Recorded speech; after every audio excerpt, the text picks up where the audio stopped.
This fully automatic vacuum and mop uses AI dirt sense to decide if a mess needs extra cleaning. The triangular pads leave no gaps, and the machine returns to clean them when they get dirty. The station washes the pads with soapy water and resumes mopping right up to the walls and corners with its edge swing feature. Control it from anywhere in the world.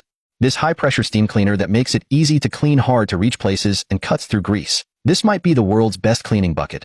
But why? It has two compartments, one for water and one for drying. The thick pad picks up everything you mop. The special blade system cleans the mop with just a couple dunks and a quick dip through the drying slot.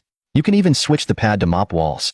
This motorized scrubbing tool with various attachments that makes cleaning showers and tubs hassle-free. If you have dirty windows, mirrors, or other glass surfaces, this tool will help you clean them faster and better than ever before.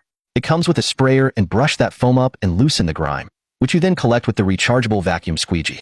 With a 100-minute runtime, the squeegee sucks up the liquid that would otherwise leave drips and streaks. My favorite sponge picks up dust from baseboards, nightstands, and even headboards. It's always ready to go again after a quick rinse underwater. This tiny vacuum has crazy suction charges via USB-C, includes 3 attachments for all scenarios, and the base station keeps them organized. Struggling to clean that stubborn rubber part of your shoes when they get really dirty? Let me blow your mind. I've been using this scrubber for all sorts of tasks, but it works wonders on shoes like these. Took just a couple of minutes, and the result is fantastic. This awesome steam cleaner pumps out 1,000 watts of steam power to clean various surfaces. It eliminates 99% of germs and only uses water. These amazing tablets to clean the inside of your tumblers with no effort, and you rinse it off after 30 minutes.